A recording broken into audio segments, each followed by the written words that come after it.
Ahoy and welcome aboard SV Rhythm. Last week saw an interesting video where we fled south through the squalls to escape something nasty brewing over the horizon, which brought us to Trinidad.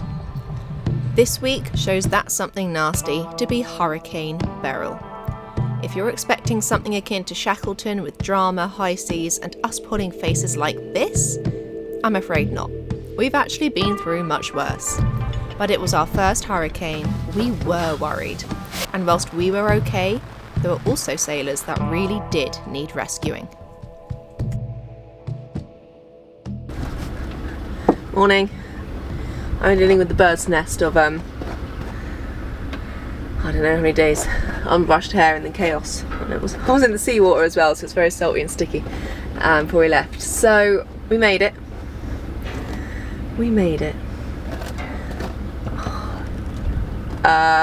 Just around sunset, so by the time we managed to anchor, because it was all a bit tricky, it was dark.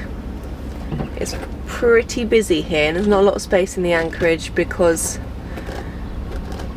A, it's busy, B, it gets really deep, and C, it's one of those places where none of the boats end up pointing or swinging in the same direction, so you can't really pack yourselves in. But now that we're slightly less tired and got a few good hours sleep under our belts, we think if we just re-anchor slightly further back, even if it's deeper, just throw more chain out. That system, storm, tropical depression, I think it's growing into, maybe still a hurricane now named Beryl. So if you hear us talking about Beryl, that's what we're on about. What we're on about. I need a haircut. I need a buzz cut. Get rid of it. Oh, this is bad.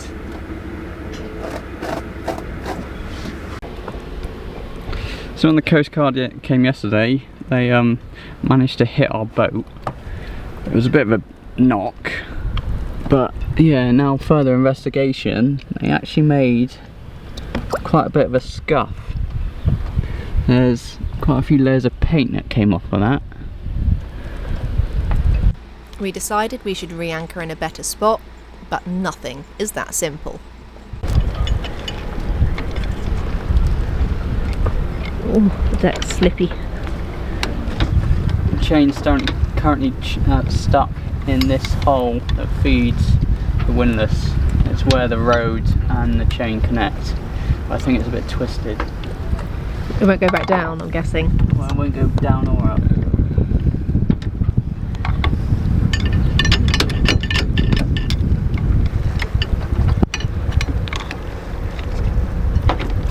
I've also kind of taken the weight off the chain because it's 20 metres we're in.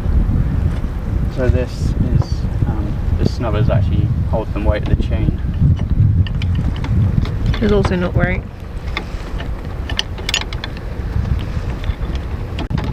Hey, that's better.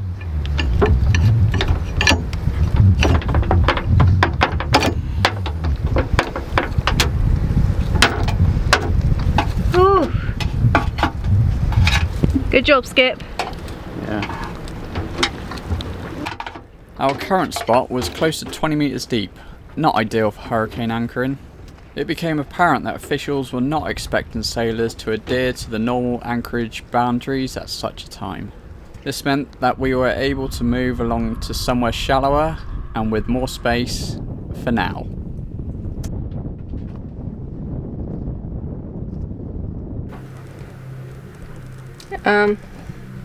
It's hurricane day today. We kind of woke up this morning to the fact that we are now expecting tropical storm conditions potentially down here. There's a warning for out of Trinidad. And even Grenada's going to get hit by the actual hurricane now, which is what, 50, 80 nautical miles above us. So the whole of Grenada is fleeing down here. On AIS, it looks pretty wild. Because usually everyone says to go, like insurers will say go to Grenada, hurricane season, you're safe there, And we're very glad that we ran down a bit further. Maritime forces are out trying to help people get in because there are just so many boats coming. Very last minute. As things are slightly picking up, the breeze is getting stronger every hour. I'm a little bit frightened. I'm sure it's fine. This is our first hurricane. I think this is probably a normal reaction. We've never had anything like this. This is very new. This is only what we see on the news. We're in a better spot. Only in, I think 8 metres beneath the keel. I think it was 10 metres overall maybe. I don't know, we're in a lot less depth and our chain is out. We drove back on it a bit and pulled back on it and it held nicely. Only one other boat has taken their sails down. And we haven't, but we've tightened our foresails up so they're as like minimal as possible and everything. I did wonder if we should, and no one else was. You don't know if you're overreacting, but now one boat has.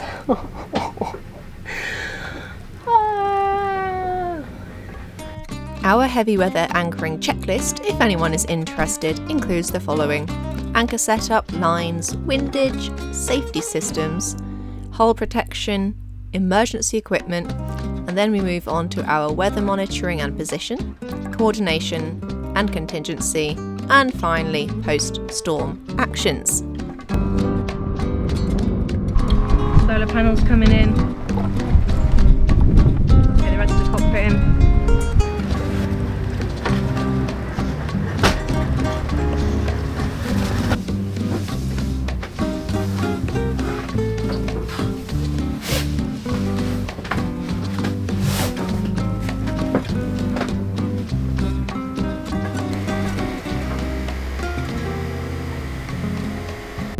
How are you feeling, Skip? Alright. I think we've done all we can, really. We've thought about, you know, the wind, the swell, the depth that we're in. We're much dragged to the space we've got. We've tidied things away. It's going to be what it's going to be now. It's just the waiting game. There is a bit of current just keeping us in a weird direction because the wind is currently on our beam, gusting up to 20 at the moment. I'm still sat with the current. So yeah, we're still with the current. The problem of a long keel. Yeah.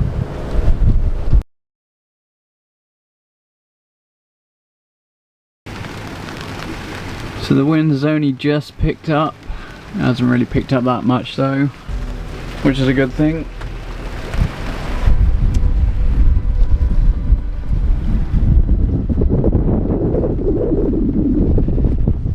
As the hurricane passes just to the north of us, I think we might just get a tail end of it here.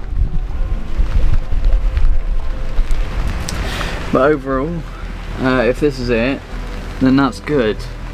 We might get a little bit more wind later, but I don't think it's going to be too bad here. We are pretty protected from the north. So yeah.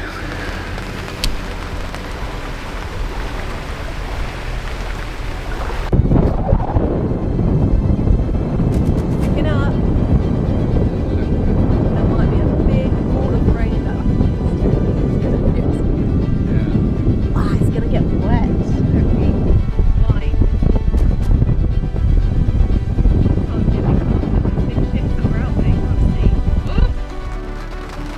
Time to go! Shall I pass you the camera? It is still filming. Film up there. Shall I put the hatches in?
Not everyone reached Trinidad in time.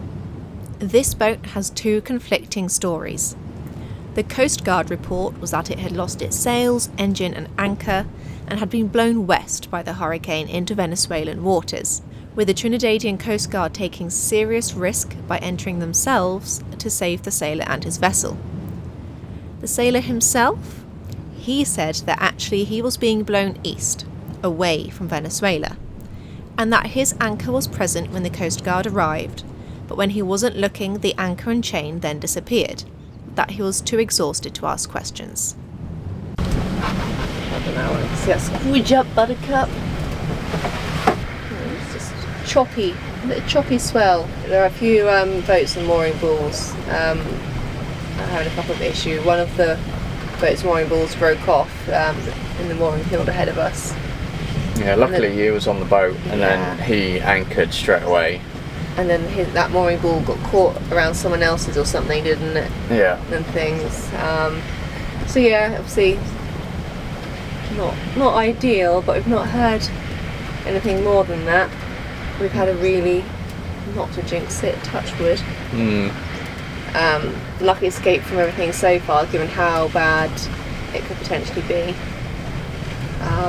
We've heard it's pretty devastating in Grenada, which had the eye, it's absolutely in the centre.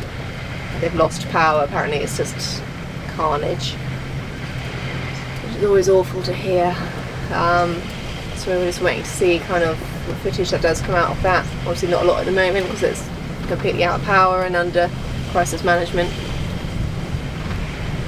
Yeah, it's big, isn't it? It's 150 miles per hour. Yeah. Yeah, we just have to hope that the devastation where it has really hit isn't.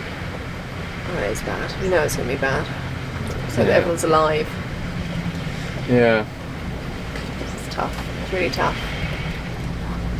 But we'll sort of get through our end. And we'll see what the efforts look like to put everything back together for those that weren't so lucky.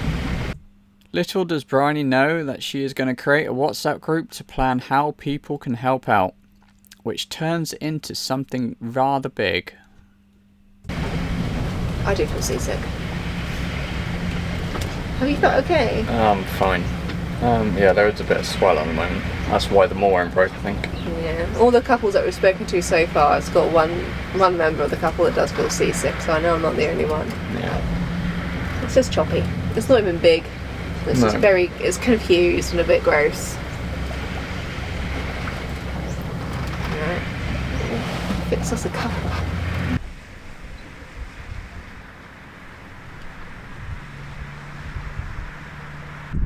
Just as we thought it was all over, the tale of Hurricane Beryl gave us one last tickle.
This is awful, Tony. Thank you.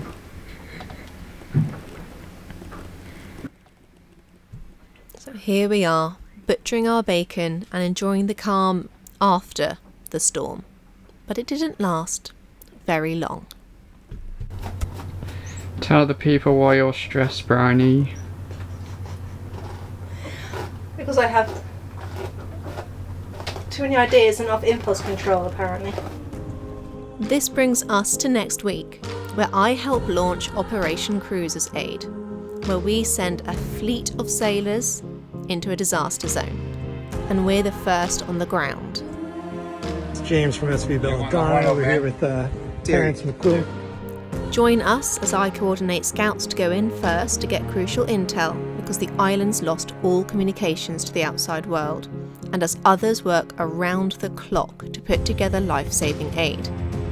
From supplies to serious dangers and health risks to disappointing hostilities, we see the best and worst of humanity in crisis. Take a guess as to how many boats we send in. Dropping off the first load.